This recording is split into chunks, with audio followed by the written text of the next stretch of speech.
নমস্কার বন্ধুরা, বাঙালির হেসেলে আপনাদের স্বাগত। চলে এলাম নতুন এক ভিডিও নিয়ে। আজ বানাবো তড়কা। চলো কিভাবে করি দেখে নাও। প্রথমে তড়কা বানানোর জন্য মুগ কড়াই নিয়ে নিলাম। আমি 200 পরিমাণ মুগ কড়াই নিয়েছি। এবার পরিমাণ মতন জল, প্রেসার কুকারে পরিমাণ মতন জল, নুন আর হলুদ পরিমাণ মতন দিয়ে আমি প্রেসার কুকারে সিদ্ধ করে নেব।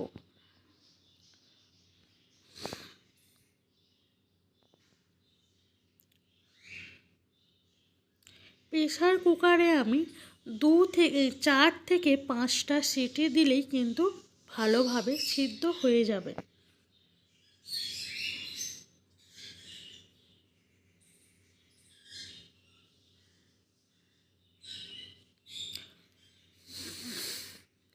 এবার ততক্ষণ সিদ্ধ হোক। এবার দেখে নেওয়া হোক কী কী সবজি লাগবে।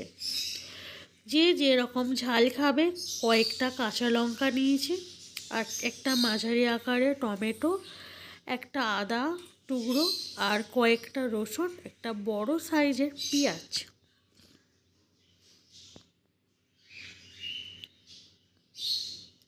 এবার উনুনে কড়া বসিয়ে নিলাম। পরিমাণ মতন সর্ষের তেল দিতে হবে।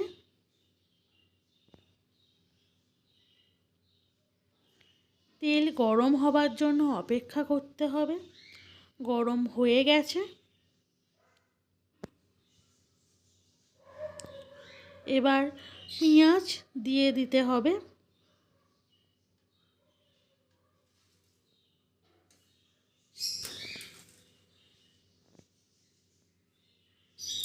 পেঁয়াজটা একটু ভাজা ভাজা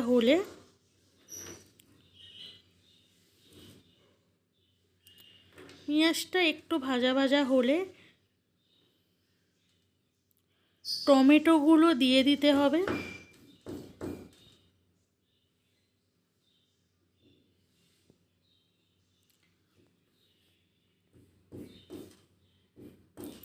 টমেটোটা দিয়ে একটু ভাজা ভাজা করতে হবে। পেঁয়াজ আর টমেটো দুটোই একসাথে একটু ভাজতে হবে ভালোভাবে। এবার নুন দিয়ে দিতে হবে। নুনটা একটু বুঝে দিতে হবে, কারণ কড়াই সিদ্ধ করার সময় কিন্তু আমি নুন দিয়েছি।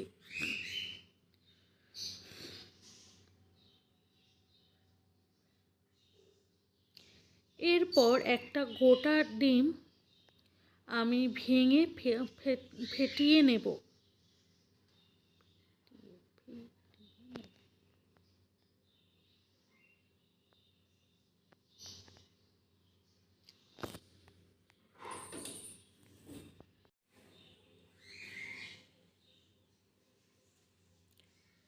এরপর আমি আদা, রসুন আর কয়েকটা কাঁচা লঙ্কা আমি বেটে নিয়েছি। এবার পেঁয়াজ টমেটো ভাজা ভাজা হয়ে গেলে আমি ওই সমস্ত উপকরণ আমি দিয়ে দেব।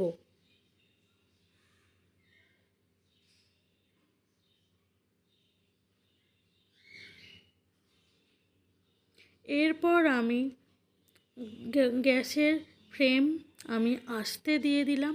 এরপর হলুদ গুঁড়ো 1 চা চামচ, জিরে 1 চা চামচ আর ধনে গুঁড়ো 1 চা চামচ দিয়ে ভালোভাবে মশলাটাকে আমি করব যতক্ষণ না তেল থেকে এই মশলা থেকে তেল বের হয়, ততক্ষণ আমি ভালোভাবে মশলাটাকে কষিয়ে নেব। এরপর দেব কালার হওয়ার জন্য কাশ্মীরি লঙ্কা গুঁড়ো।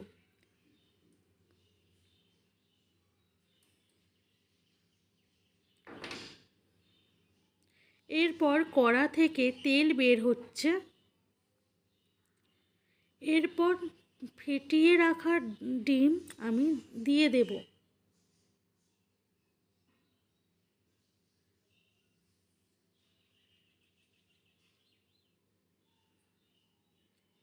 এরপর অল্প পরিমাণ চিনি দিয়ে দেব স্বাদ হবার জন্য। এটা আপনারা দিতেও পারেন এবং নাও দিতে পারেন।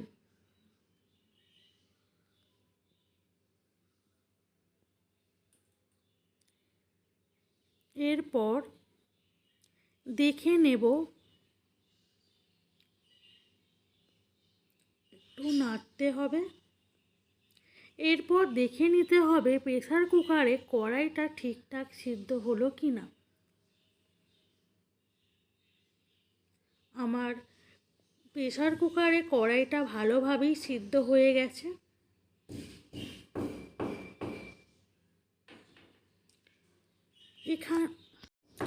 এখানে আমি একটা কথা বলি বন্ধুরা, আমি খুব কষ্ট করে ভিডিও করি, আমার ভিডিও করার মতন কোনো সুযোগ সুবিধা নেই, শুধু একটা আছে ফোন। যদি আপনারা একটা লাইক দিয়ে দেন তাহলে আমার খুব ভালো লাগবে।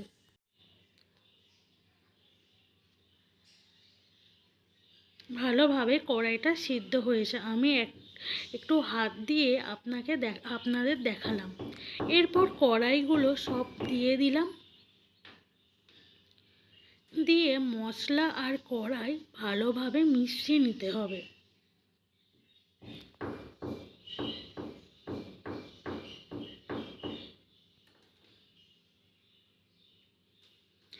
এরপর প্রেসার কুকারটা ধুয়ে আমি জল দিয়ে দেব। প্রথমে অল্প পরিমাণ দিতে হবে, তারপর বাকি যেটুকু জলের প্রয়োজন সেটুকু দিতে হবে।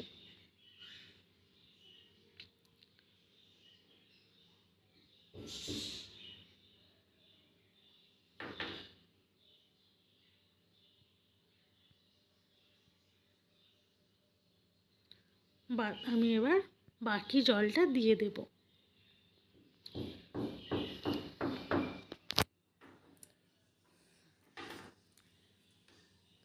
এরপর আমার তড়কা হয়ে এসেছে।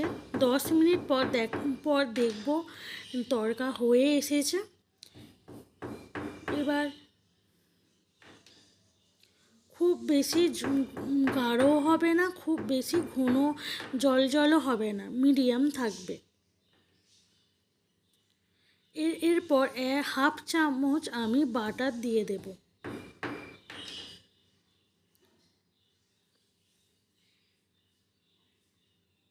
দিয়ে ভালোভাবে মিশিয়ে নিলাম। আমার এই রেসিপিটা কেমন লাগলো অবশ্যই আমাকে কমেন্টে জানাবেন, এবং ভালো লেগে থাকলে একটা লাইক দেবেন। তো আজ এই পর্যন্ত, পরবর্তী ভিডিওর জন্য আপনারা অপেক্ষা করুন। তো আজ এই পর্যন্ত, চলো টাটা, বাই বাই।